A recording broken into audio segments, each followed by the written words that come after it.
The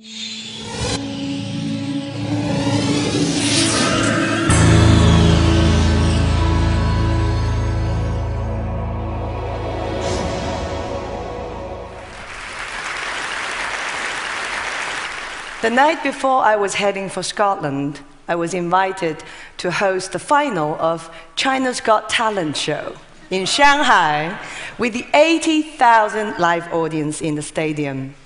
Guess who was the performing guest? Susan Boyle.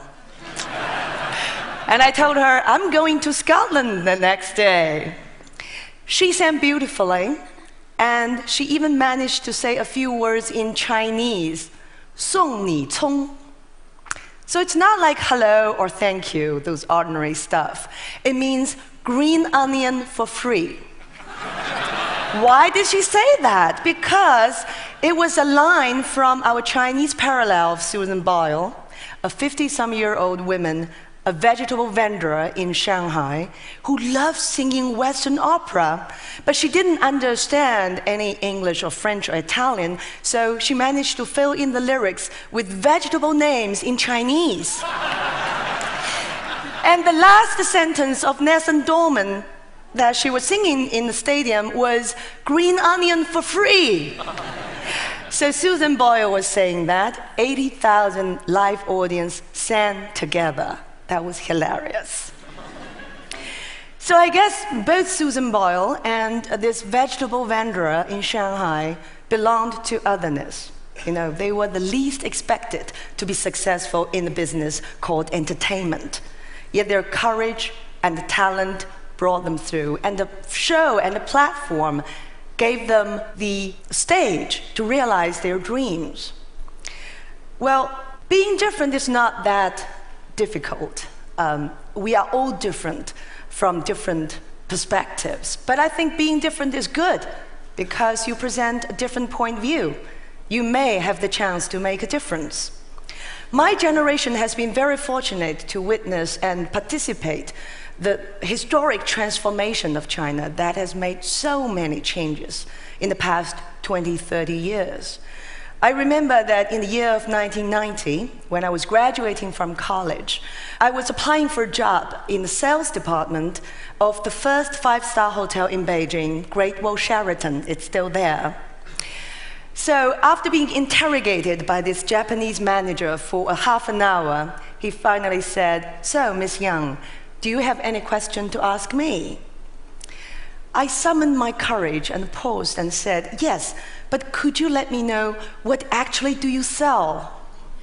I didn't have a clue what sales department was about in a five-star hotel. That was the first day I set my foot into a five-star hotel. Around the same time, I was going through audition, the first ever open audition by national television in China, as with another 1,000 college girls. The producer told us they were looking for some sweet, innocent, and beautiful fresh face. So when it was my turn, I stood up and said, why women personalities on television always have to be beautiful, sweet, innocent, and, you know, supportive? Why can't they have their own ideas, their own voice? I thought I, kind of offended them, but actually they were impressed by my words. And so I was in the second round of competition, and then the third and the fourth. After 7 rounds of competition, I was the last one to survive it. So I was on national television primetime show, and believe it or not, that was the first show on Chinese television that allowed its hosts to speak out of their own minds without reading an approved script.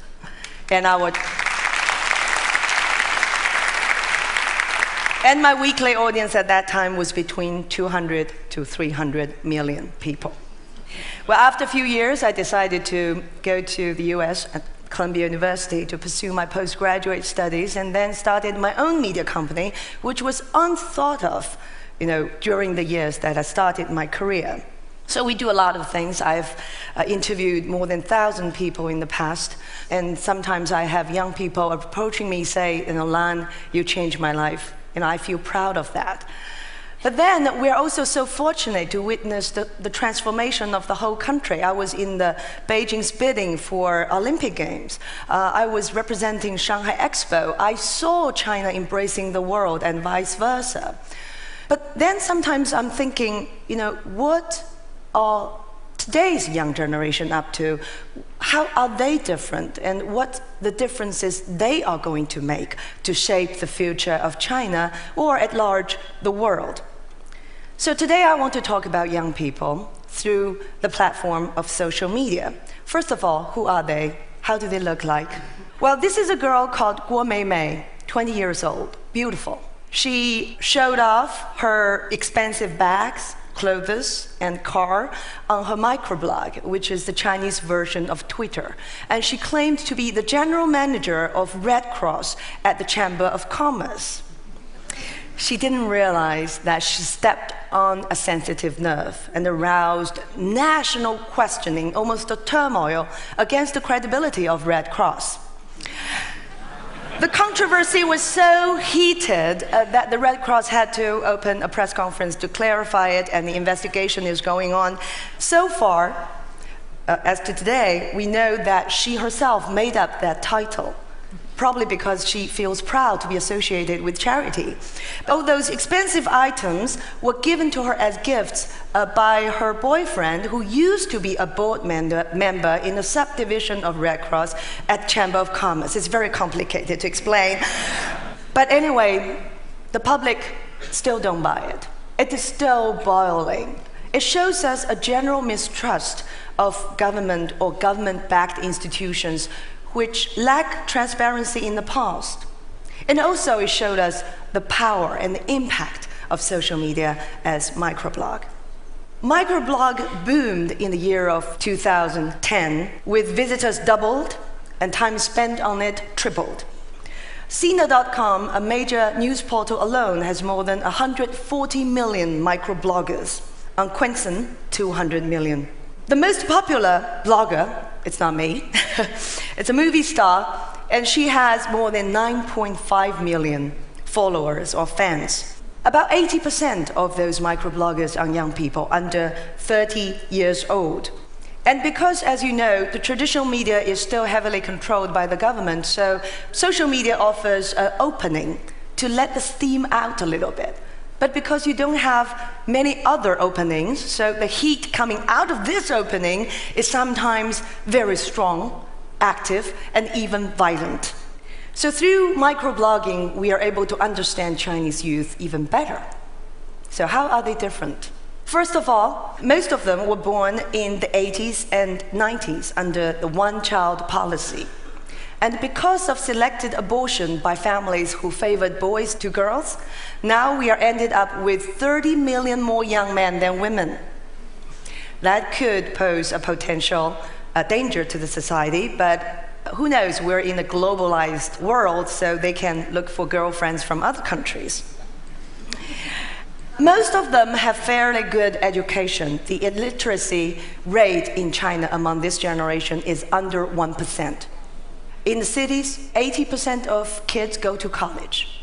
But they are facing an aging China, with the population above 65 years old coming up with 7-point-some% this year, and about to be 15% by the year of 2030. And you know we have the tradition that younger generations support the elders financially and taking care of them when they're sick. So it means young couples will have to support 4 parents who have the life expectancy as to 73 years old. So making a living is not that easy for young people. College graduates are not in short supply. In urban areas, college graduates find the starting salary is about $400 a month, while the average rent is above $500. So what they do, they have to share space and squeezed in very limited space to save money, and they call themselves tribe of ants. And for those who are ready to get married and buy their apartment, they figured out they have to work for 30 to 40 years to afford their first apartment. That ratio in America would only cost a couple 5 years to earn, but in China it's 30 to 40 years with the high rocketing real estate price. Among the 200 million migrant workers, 60% of them are young people. They find themselves sort of sandwiched between the urban areas and the rural areas. Most of them don't want to go back to the countryside, but they don't have the sense of belonging. They work for longer hours with less income, less social welfare. And they're more vulnerable to job losses, subject to inflation, tightening loans from banks, appreciation of renminbi, or decline of demands from Europe or America for the products they produce. Last year, there were appalling incident in a southern OEM manufacturing compound in China. 13 young workers in their late teens and early 20s committed suicide, just one by one, like causing a contagious disease. But they died because of all different personal reasons. But this whole incident aroused a huge outcry from society about the isolation, both physical and mental, of these migrant workers. For those who do return back to the countryside, they find themselves very welcome locally because with the knowledge, skills, and networks they have learned in the cities with the assistance of internet, they are able to create more jobs, upgrade local agriculture, and create new business in the less developed market. So for the past few years, the coastal areas, they found themselves in a shortage of labor. These diagrams show a more general social background. The first one is the Engels coefficient, which explains that the cost of daily necessities has dropped its percentage all through the past decade in terms of the family income to about 37%. But then in the last 2 years, it goes up again to 39%, indicating a rising living cost. The Gini coefficient has already passed the dangerous line of 0.4. Now it's 0.5, even worse than that in America, showing us the income inequality. And so you see this whole society getting frustrated about losing some of its mobility, and also the bitterness and even resentment towards the rich and the powerful is quite widespread. So any accusations of corruptions or backdoor dealings between authority or business would arouse a social outcry or even unrest. So through some of the hottest topics on microblogging, we can see what young people care most about. Social justice and government accountability runs the first in what they demand. For the past decade or so, a massive urbanization and development have let us witness a lot of reports on the forced demolition of private property. And it has aroused huge anger and frustration among our young generation. Sometimes people get killed, and sometimes people set themselves on fire to protest. So when these incidents are reported more and more frequently on the internet, and people cry for the government to take actions to stop this. So the good news is that earlier this year, the State Council passed a new regulation on house requisition and demolition, and passed the right to order forced demolition from local governments to the court. Similarly, many other issues concerning public safety is a hot topic on the internet. We heard about polluted air, polluted water, poisoned food, and guess what? We have faked beef. They have sorts of ingredients that you brush on piece of chicken or fish, and it turned to look like beef. And then lately, people are very concerned about cooking oil because thousands of people have been found recruiting cooking oil from restaurant slop. So all these things have aroused a huge outcry from the internet. And fortunately, we have seen the government responding more timely and also more frequently to the public concerns. Well, young people seem to be very sure about their participation into public policy making, but sometimes they're a little bit lost in terms of what they want for their personal life. China is soon to pass US as the #1 market for luxury brands. That's not including the Chinese expenditures in Europe and elsewhere. But you know what? Half of those consumers are earning a salary below $2,000 US. They're not rich at all. They're taking those bags and clothes as a sense of identity and social status. And this is a girl explicitly saying on TV dating show that she would rather cry in BMW than smiling on bicycle. But of course, we do have young people who would still prefer to smile, whether in BMW or bicycle. So the next picture, you see a very popular phenomenon called naked wedding or naked marriage. It does not mean they will wear nothing in wedding, but it shows that these young couples are ready to get married without house, without car, without diamond ring, and without a wedding banquet, to show their commitment to true love. And also, people are doing good through social media. And the first picture showed us that a truck caging 500 homeless and kidnapped dogs for food processing was spotted and stopped on highway, with the whole country watching through microblogging. People were donating money, dog food, and offer volunteer work to stop that truck. And after hours of negotiation, 500 dogs were rescued. And here also, people are helping to find the missing children. A father posted his son's picture onto the internet. After thousands of resends in relay, the child was found, and we witnessed the reunion of the family through microblogging. So, happiness is the most popular word we have been heard through the past 2 years. Happiness is not only related to personal experiences and personal values, but also it's about the environment. People are thinking about the following questions. Are we going to sacrifice our environment further to produce higher GDP? How are we going to perform our social and political reform to keep pace with economic growth, to keep sustainability and stability? And also, how capable is the system of self-correctness to keep more people content with all sorts of friction going on at the same time? I guess these are the questions people are going to answer, and our younger generation are going to transform this country while at the same time being transformed themselves. Thank you very much.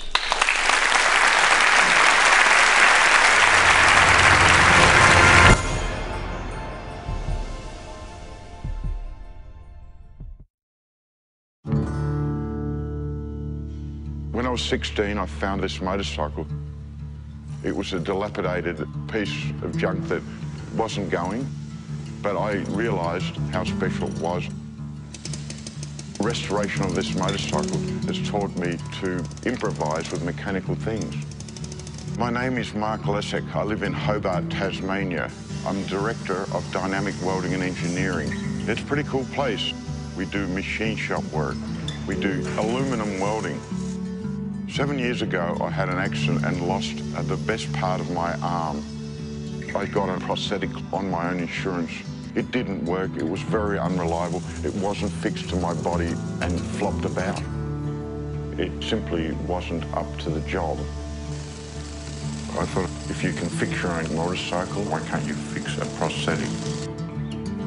So I did a search to find out as much information as possible and came across the Cairns artificial arm. This is an antique arm from the early 1900s, and in its time it was so mechanically advanced. With patent search on Google, I was able to find every single Cairns patent online. So I set about trying to reverse engineer it. The arm itself has many good features. It's body powered, which means it won't break down. You can use it for heavy duty work, and you can also repair it yourself. And hold a beer. And hold a beer, exactly. Some of the new things I hope to add to this arm is an extra finger joint, and it will be gear driven. Will also be lighter with space-age materials such as magnesium and carbon fibre. That is so cool. Well, if you think how many people have lost limbs but can't afford the new electronic limbs, I mean, it is rewarding knowing that one day people will be able to wear something that Mark and I are working on. My hope for this artificial arm is to wear it and share it so amputees can live a normal life again. It doesn't matter if it's a bike or an arm or your life. If you can take it apart, if you can understand it, you can make it better.